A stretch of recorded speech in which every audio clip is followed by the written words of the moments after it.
And good Sunday morning. I'm Mo Hyder. And I'm Lee Stoll, putting the sun in Sunday just a little bit. For sure. I took a peek outside. I was going to get my shades because I saw the sun. Oh, it is looking pretty nice. If you didn't like the rain from yesterday, you'll like today maybe a little bit more. Absolutely. But the bad news is enjoy it while you can. Here's a quick look at your first forecast this morning. We're going to have a cloudy start to the day, but don't worry, sunshine will break out in the afternoon, so you can enjoy it then.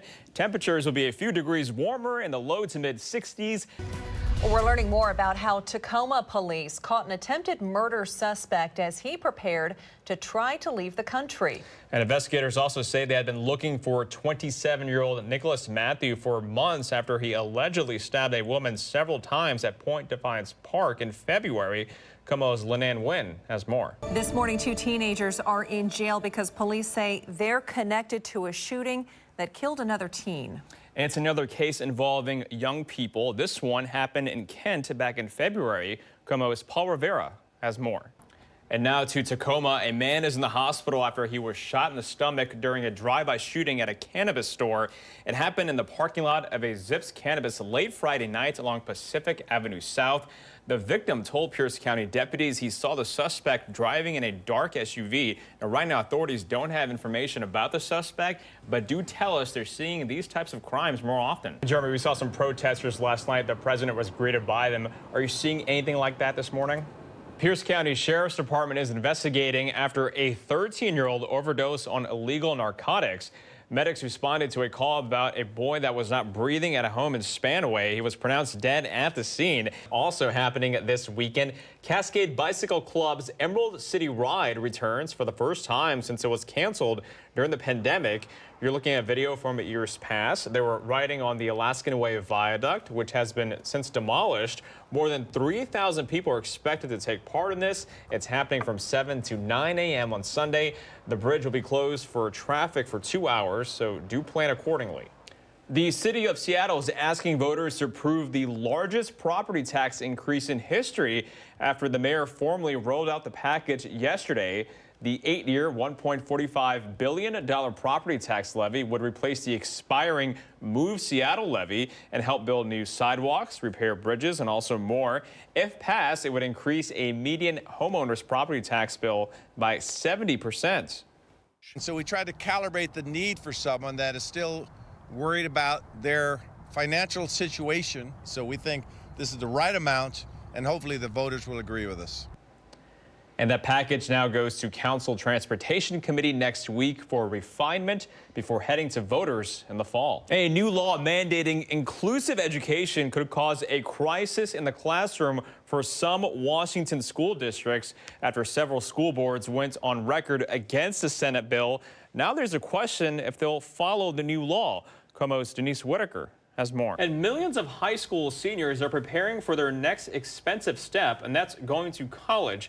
And many rely on scholarships and financial aid for that to happen. That's why the Better Business Bureau wants you to be on the lookout for scams. That includes fake scholarship applications that'll steal your information, or fraudulent companies posing as financial aid representatives and pressuring students to pay upfront processing fees. The man accused in a deadly hit and run involving an 81-year-old man has waived his right to appear in court. This tragedy happened last month in White Center. KOMO's Hannah Knowles spoke to the victim's family and has more.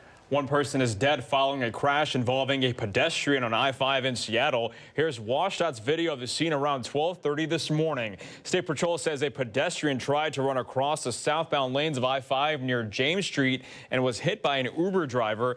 They died in the collision, and the driver is not expected to face any charges. And there's a live look now at TSAC Airport. Today is the single busiest peak travel day for spring break.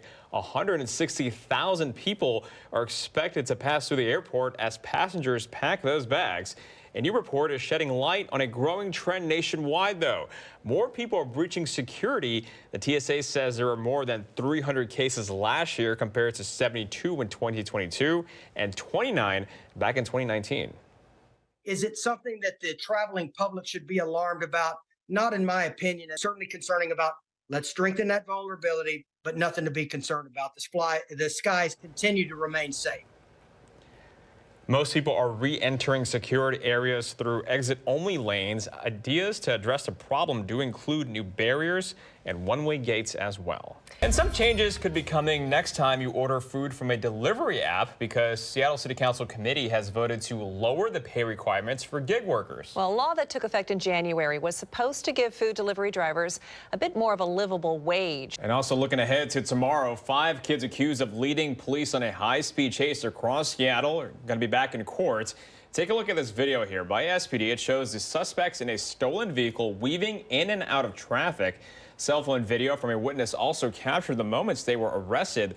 The 2 15-year-olds, 2 12-year-olds, and a 13-year-old now all face felony charges.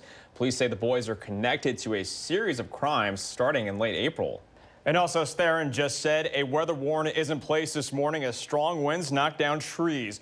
Video from Saturday shows a massive tree completely blocking the roadway in Seattle. This is at 3rd Avenue Northwest at 95th. Thousands of customers around the sound still don't have power. The wind's also becoming deadly. A woman was killed in her pickup truck while she was driving. It happened around 11:30 Saturday morning in Issaquah along Hobart Road South near Southeast May Valley Road. The sheriff's office says it's a windy at this time and is still being investigated. And also, current power outage figures, look at this. They're dropping considerably. Puget Sound Energy reporting about 5,000 customers without lights. Snohomish County PUD reports about 1,500. Also this morning, we're tracking 2 separate homicides in Thurston County. The sheriff's office said they both happened just Saturday morning, a couple hours apart from each other. The first homicide is linked to a suspicious fatal house fire. The second one investigated as a case of road rage. 4 teenagers accused in cross-state carjacking. They're now in jail. It started Friday night when police say they were in a stolen Hyundai and followed a woman home. That's when officers say they held her at gunpoint and took her BMW 160 miles toward Vancouver, Washington. State Patrol chased them down I-5 before stopping them with spike strips.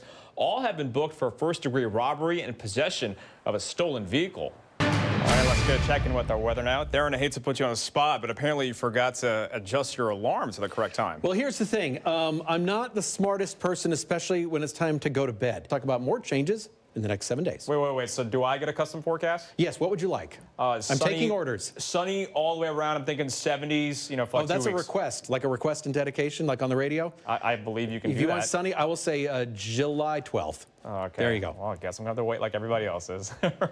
Theron, thank you so much. The time now is 8:38. It's jewelry with a potential life-saving purpose, with a UW researchers hope to accomplish with these so-called smart earrings. We're going to show you this when we come back. If you're going to the game with your mom and you haven't gotten her a gift just yet, they will be handing these out. These are the fanny backs, although I'd like to call them belly bags instead, don't you think? Well, I want to know, how am I pulling this off? I think it's looking good. I like the wraparound all Seriously. the way. I got it upside down, but still, I can read it at least. But there still, you go. Reminds you of a 90s sitcom character.